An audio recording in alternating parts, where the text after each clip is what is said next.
Welcome back, everyone, to the deep dive. Glad to be continuing our exploration. Absolutely. So we're picking up where we left off in Dante's Purgatorio. Last time, just to remind you, we were on that second terrace, Right, the terrace where the envious are being purified. learning that, well, difficult lesson of overcoming envy. We saw those souls with their eyes sewn shut. A really striking image. They were learning solidarity, learning to see beyond themselves, essentially, a shared perspective. Exactly. And that sets the stage perfectly for today's deep dive, which is Canto 14 of Purgatory. Yes. We're looking closely at the encounters here and, what insights they offer for our own lives, our own journeys. And in this canto, Dante and Virgil meet two figures, Guido del Duca and Rinieri da Calboli, both noblemen from Romagna. Okay. And their conversation, well, it's steeped in this real sadness about the moral state of their homeland. Right, this lament for Romagna. Let's unpack that a bit. Guido del Duca seems particularly upset. He doesn't hold back, does he? No, not at all. He's deeply troubled. And the way he describes the people living along the Arno River Valley, it's quite something. He uses this powerful allegory. He compares the different communities to animals. Animals? Like in the Inferno? Sort of, but here it feels more collective. He calls the people of Casentino pigs. Okay. The Aretines are dogs, always snarling. The Florentines, wolves because of their greed.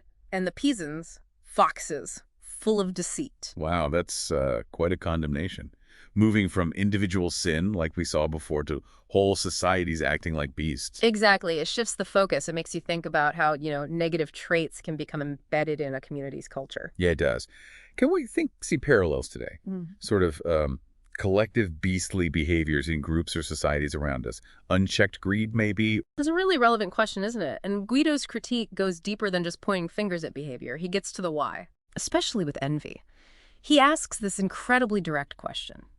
"O human race, why set your hearts on things that must be shared with others?"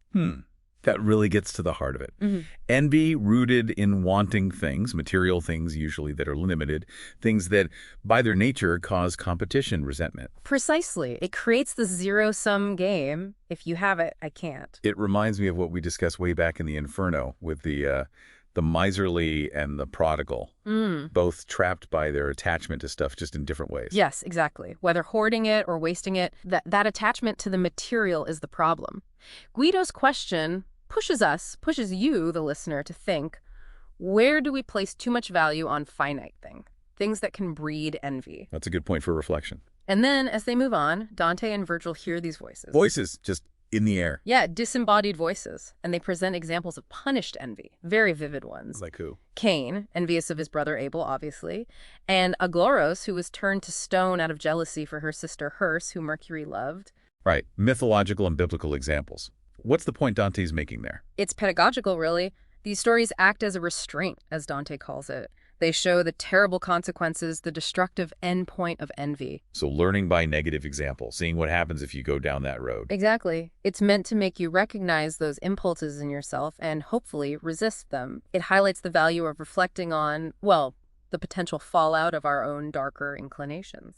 Makes sense. There are definitely some deep teachings packed into this one canto. Absolutely. One of the big ones is this distinction Dante draws between material goods and spiritual goods. Okay, explain that. Well, like Guido implied, material things diminish when you share them, right? If I give you half my money, I have less, and that scarcity breeds envy. Sure. But spiritual goods, things like charity, wisdom, love, knowledge, they increase when shared. The more love you give, the more love there is. The more wisdom shared, the wiser everyone becomes. That's a powerful contrast, especially, today in such a consumerist society. It forces you to ask what kind of goods you're really chasing. Are you pursuing things that inherently divide or things that can actually grow when you give them away? And thinking back to Guido's lament about the Arno Valley, it really drives home that idea of collective moral health or sickness. Yes. The state of the valley reflects the sum of individual choices. It underscores that our actions matter, they ripple outwards. We have a kind of collective responsibility. We need positive examples to shape that moral landscape. And importantly, think about Guido himself. He's a soul who likely was envious in life. Right, he's in purgatory. But now he sees the folly of it. He understands its destructive nature. That offers hope, doesn't it?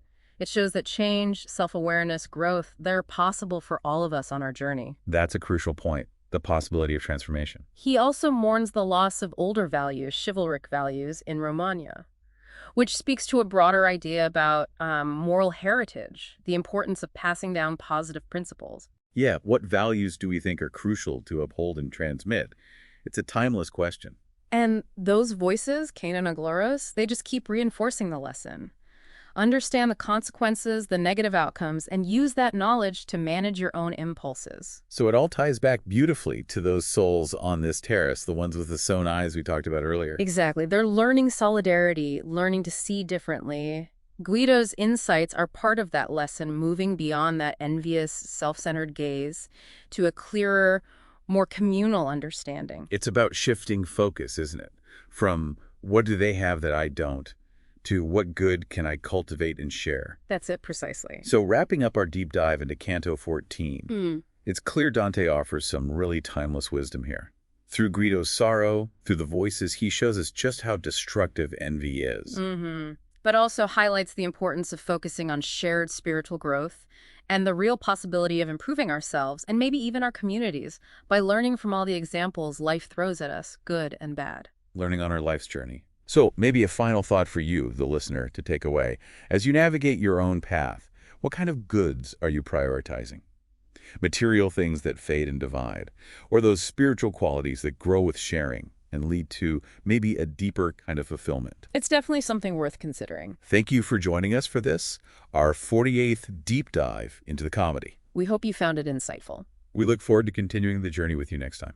Until then, farewell.